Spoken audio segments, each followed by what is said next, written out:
pengajian kok nutupin jalan. Dong disuruhnya ngasih jalan malah nutupin jalan. Baik, Bapak Ibu calon-calon Diyufur Rahman yang saya muliakan, semoga kita semua dimuliakan Allah Subhanahu wa taala. Alhamdulillah pada akhir-akhir bulan Sya'ban ini kita masih dipertemukan dalam suasana yang penuh dengan keimanan dan keislaman ya. Moga-moga keimanan dan keislaman kita ini bertahan sampai anak cucu kita ya. Terus semuanya kita dikumpul dalam surganya Allah Subhanahu wa taala. Saya hadir dalam kapasitas saya sebagai Kepala Bidang Penyelenggaraan Haji dan Umrah. Rupanya memang tahun ini banyak sekali perubahan-perubahan ya. Dari mulai ujian CAT yang mestinya tanggal 17 digeser ke tanggal 24 CAT pertama, kemudian CAT keduanya digeser tanggal 30 tanggal 1 waktu itu ya. Karena bulan Februari nggak ada tanggal 30 iya. Lalu PHD ya, PHD-nya juga digeser, PHD-nya digeser sampai kemudian pelatihan non-plotter digeser juga. Dan sampai sekarang yang ditanyakan sama teman-teman KPU dan teman-teman sahabat-sahabat saya di KPU itu mengenai perpres porsi sampai sekarang belum ada ya. Jadi kami juga masih menunggu ya. Jadi yang disampaikan itu jumlah sekarang kali jumlah jemaah itu 7.345. Tapi kalau keseluruhan dengan petugas itu 7.926 ya. Untuk DKI 7.926. Usia tertua jamaah haji DKI ini 94 tahun. Wah, subhanallah. 94 tahun ya. Ya kita ya khawatir juga 94 tahun. Keluarganya juga melepasnya 94 tahun khawatir juga. Ini 94 tahun dilepas. Dan satu hal lagi yang sekarang mudah-mudahan belum final nih Kiai. Ada kemungkinan tahun ini tidak ada pendamping. Dan kami sudah terus menyuarakan suara-suara dari ormas-ormas bahwa ada orang yang mestinya dia berangkat tahun 2020, 2022, tapi karena ada keinginan untuk mendampingi orang tuanya, keberangkatannya dia tunda di tahun ini. Kemudian tahun 2023 ternyata pendamping nggak ada. Ini kan ribet juga kita Kiai. Ini gimana cara kita menjelaskan kepada jamaah yang sudah mengorbankan waktunya? Ya. Iya, sengaja menunda untuk bisa mendampingi orang tuanya, mendampingi mungkin kakek dan neneknya. Ya. Tahu-tahu kebijakannya tahun ini tidak ada pendamping. Kalau tahun kemarin memang nggak ada pendamping sama sekali, nggak ada pendamping sama sekali, dan ada pembatasan umur 65 tahun. Ya. Sesungguhnya kebijakan haji itu yang membuat aturan itu Saudi, Bapak Ibu. Ya. Negara-negara di luar Saudi itu ngikutin aja. Ya. Dari mulai bayar ya, kan BPIH itu mestinya itu 90 juta ya. Kemarin tahun lalu BPIH itu 98, sekarang turun, sesungguhnya turun dari 98 menjadi 90 juta. Terus yang dibayar sama jamaah yang mana? Yang dibayar sama jamaah itu adalah BP, biaya penyelenggaraan ibadah haji, biaya perjalanan ibadah haji. Nah, BP yang dibayarkan oleh jemaah tahun ini hanya 49.812.720 sekian. Sisanya hanya 53% dari BPIH, dari biaya penyelenggaraan ibadah haji secara keseluruhan. Sisanya. Jadi kalau mau tahu berapa harga penyelenggaraan ibadah haji, lihat aja biaya TPHD Kiai. Jadi TPHD bayarnya berapa, itu biaya sesungguhnya.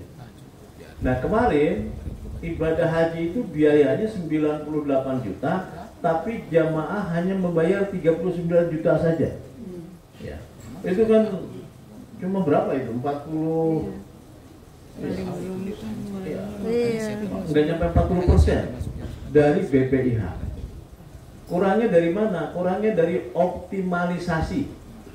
Ya, optimalisasi dana haji. Kalau dulu kita bilangnya DAU, dana abadi umat yang dikumpulkan itu. Dari situ, kalau bahasa konvensionalnya bunga lah kira-kira gitu. Ya. Kalau bahasa konvensionalnya bunga. Hasil. Bukan Bagi bunga. hasil. Makanya ada yang namanya BPKH, Badan Pengelola Keuangan Haji. Isinya bukan kiai, isinya ekonom semua. Ya. Kalau isinya kiai ribet urusannya entar. Ini gimana duit dari Kurang sekian bisa duitnya jadi entar. sekian. Kalau kiai kan kebanyakan dalil akhirnya Jalan-jalan. nggak jalan di tempat. Takut kena riba, takut kena bunga ya. Tapi kalau ekonom memang dia tuh konsepnya pada itu bagaimana dana yang ada ini bisa dimanfaatkan oleh jamaah haji terus tahun-tahun berikutnya. Ya. Makanya tahun haji tahun 2023 ini yang di branding pertama ramah lansia, yang kedua adalah berkeadilan. Nah, supaya dana yang ada ini tidak hanya dirasakan manfaatnya oleh jemaah yang berangkat kemarin saja, tapi juga jemaah-jemaah yang akan berangkat di tahun-tahun mendatang. Begitu. Nah, makanya untuk jamaah haji yang lunas tunda tahun 2020, mereka nggak kena tambahan.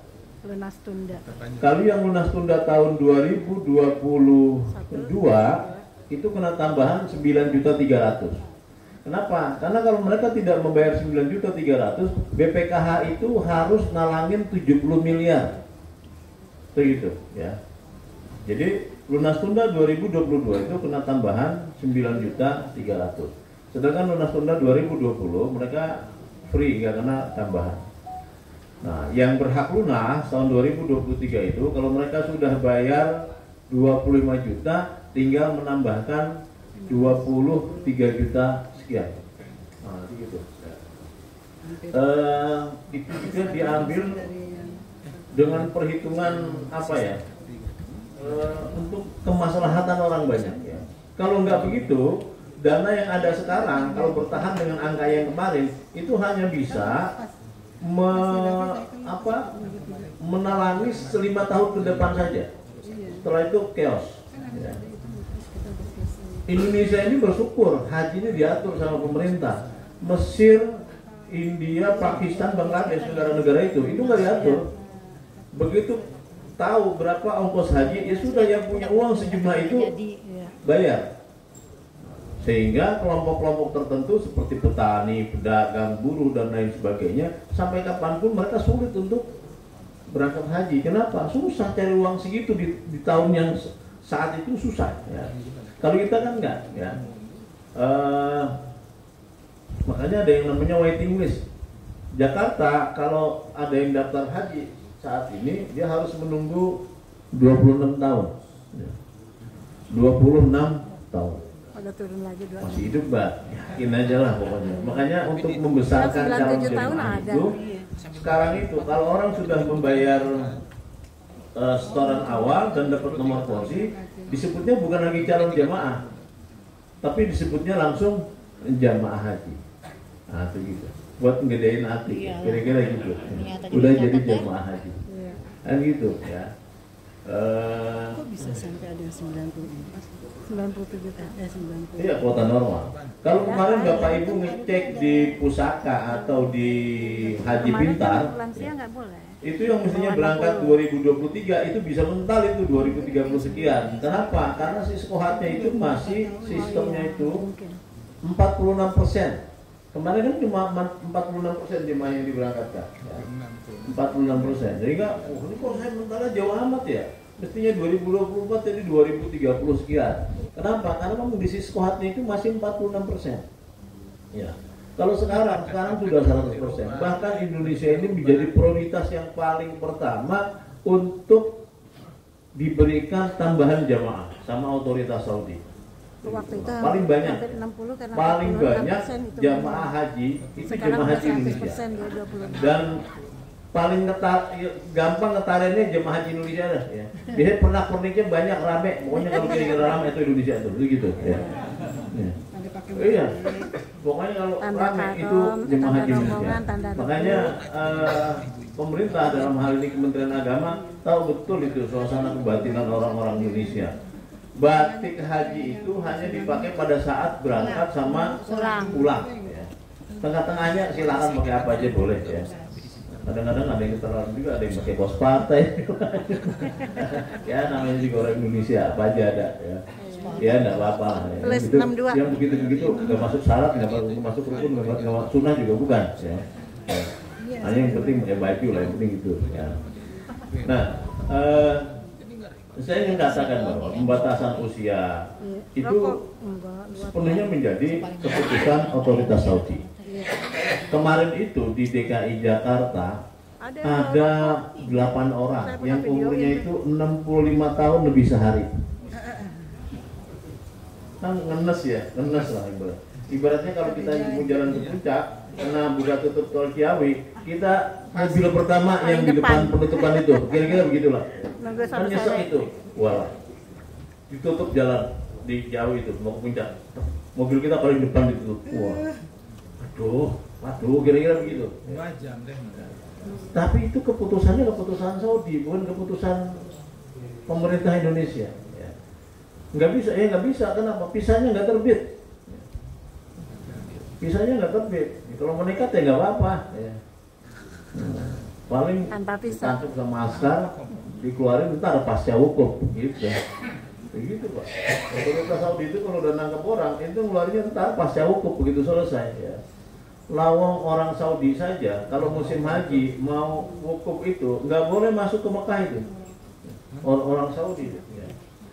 Jadi orang Saudi itu pergi haji nggak bisa tiap tahun. Jangan kita berpikirnya enak aja jadi penduduk Mekah ya bisa pergi haji tiap tahun, enggak. Mereka dibatasin 5 tahun sekali baru bisa ya. Nah, lebih dari itu ada yang nakal-nakal itu. Biasanya kalau yang namanya wukuf hari Jumat, wah itu semua itu pekerja-pekerja kelas 3-nya juga tahu-tahu ada di atas bukit itu wukuf di Arafah ya, dari mana-mana. Makanya kadang ketika kita melaksanakan ibadah haji itu ada orang yang nongol-nongol di atas bukit. Itu haji-haji apa ya, backpacker gitu ya, itu tahu-tahu di atas bukit gitu. Apalagi kalau wukufnya hari Jumat itu keluar semua itu. Nah sesungguhnya aturannya mereka nggak bisa tiap tahun. Saya punya teman dia kerja di maskapai penerbangan tapi kantornya di Jeddah. Ya. Kemarin dia curhat, saya Ustaz di Jeddah 5 tahun. Saya pikir kalau saya haji gratis kali. Bayar juga 35 juta, udah nyampe Jeddah masih bayar 35 juta. Ya. Jadi kalau kita dari Indonesia berapa kilometer ke sana, cuma bayar 49 juta masih murah hitungannya. Iya. Ya, itu dari Jeddah 5 tahun. Tahun gimana nih berangkat? Kotanya sendiri. Di Bayar 35 juta. 35 juta. Paling murah. Jadi dia paket. Ada paket 1, 2, 3 dan seterusnya. Paket paling murah itu 24 juta. Ya. Ada di Mekah itu, mau pergi haji di Saudi, dia pergi haji, paket paling murahnya 24 juta. Ya. Paling mahalnya ada yang sampai 62 juta. Bayar itu. Yang punya Ka'bah aja bayar, kita nggak punya Ka'bah nggak mau bayar. Bayar 49 juta ya masih murah. Nah, kemudian saya harus katakan juga bahwa Kementerian Agama sangat berterima kasih dengan Persis dan ormas-ormas Islam lainnya. Kenapa? Karena satu kloter yang isinya 383 minimal, ada juga yang 400-an itu hanya diisi oleh 1 orang ketua kloter, 1 orang pembimbing ibadah, kemudian 1 orang dokter kloter, 2 orang paramedis. Kalau yang punya anggaran itu ada tambahan TPHD. Dari TPHD itu ada TKHD, tenaga kesehatan daerah, kemudian ada TPHD, ada TPHD layanan ibadah. Nah, tapi sekarang TPHD layanan ibadah pun kalau mau dia membersamai jemaah menjadi pembimbing harus punya sertifikat juga. Ya. Kalau di Persis sudah banyak ya, Ustaz Wahyudin yang punya sertifikat banyak. Udah banyak. Alhamdulillah. Ya. Cuman memang kadang-kadang Bukan kaleng-kaleng. yang haji boleh apa enggak, yang belum haji boleh apa enggak ikut sertifikat. Ya. Jadi ternyata di sana bunyinya diutamakan yang sudah haji untuk mengikuti sertifikasi pembimbing ibadah. Makanya 2015 ketika saya ikut sertifikasi pembimbing ibadah, ada orang yang diutus sama KPU, dia belum haji, jawab soal, memang biasa nyontek dari SD kalau nyontek mulu ya. Sertifikasi pembimbing ibadah dapat soal nyontek juga. Dia nanya, yang dia tanya itu ukuran, pasti orang tahu dengan pertanyaan ini. Dia nanya nafar awal apa, nafar sani berapa apa. Orang kalau nanya nafar awal sama nafar sani gampang itu, oh orang belum pernah haji, pasti begitu. Kenapa? Karena orang yang pernah haji itu, ya, walaupun nggak bisa ngaji, nggak bisa baca Quran, dia tahu nafar awal sama nafar sani. Tapi kalau dia nanya nafar awal apa, nafar sani apa, wah ini orang belum pernah haji tapi diutus ikut tes. Akhirnya dari berapa peserta yang nggak lulus dia doang, Kiai itu. Dia doang yang nggak lulus ya. Soalnya nggak tahu, nanya berisik kan ketahuan. Ya. Dan kalau nyontek diam-diam aja. Tahu aduh kalau nyontek gak usah ngomong. Nanya aja gitu. Wah, ya, kayak tahu dulu lah kira-kira begitu. Ya. Nah dia berisik itu, tapi nggak lulus. Nah kemarin dari Pemprov banyak sekali yang direkomendasikan untuk jadi layanan TPHD ibadah itu nggak punya sertifikat. Akhirnya banyak teman-teman dari Pemprov itu yang ikut sertifikasi pembimbing ibadah. Terakhir di Indramayu kemarin ada 3 orang yang ikut. Ya. Orang-orang dari Kemenak pun yang lulus kemarin dari TPII, mereka kan cuma disyaratkan, ya. Pada saat nanti BIMTEK harus sudah punya sertifikat. Kalau belum sertifikat dia belum terbit, monggo silakan disiasati pakai surat keterangan. Yang penting betul dia sudah mengikuti sertifikasi pembimbing ibadah. Nah karena itu maka kami dari Kementerian Agama sangat bersyukur sekali. Satu kloter itu hanya disediakan 1 orang pembimbing ibadah. Saya kemarin tanya tuh saat amin ya. Saya itu kemarin kloter saya kloter terakhir, kloter 29, kloter gado-gado. Kloter sapu jagat. Ya. Ada dari Solo 20 orang, ada dari Lombok 102 orang. Ada dari Kalimantan Selatan 2 orang. Kemudian ada dari Banten 2 orang. Dari DKI-nya juga campuran. Dari Jakarta Pusat. Nah, ini kalau nggak salah hampir 99% Persis kemarin dari Jakarta Pusat. Dari Jakarta Utara ada 20 orang. Ya. Jakarta Timur 1 orang, korban COVID. Ya. COVID Bapak Ibu. Mau berangkat positif, mau berangkat lagi positif. Akhirnya ditaruhnya di kloter terakhir, kloter saya. Dia mau ikut kloter mana lagi ya bisa? Penghabisan. Ya. Nah, udah berangkat. Yang paling parah itu yang dari SOC, ya Ustaz Amin ya. 20 orang, 20-20-nya belum pernah ikut bimbingan manasik. Iya, 10 pasang itu dari 9 kabupaten. Iya, 10 pasang itu dari 9 kabupaten. Emang semuanya suami istri, kecuali 1 pasang saja ibu dan anak, karena anaknya gantiin bapaknya yang sudah berpulang lebih dulu. Nah, masalahnya gitu, mereka belum pernah ikut manasik, belum. Kenapa belum? Pak, saya tahu berangkat aja, itu H-6. Ya Allah. H-6. Jadi kita itu, kami di Kementerian Agama, ketika nyusun kloter, pesawat harus penuh Bapak Ibu.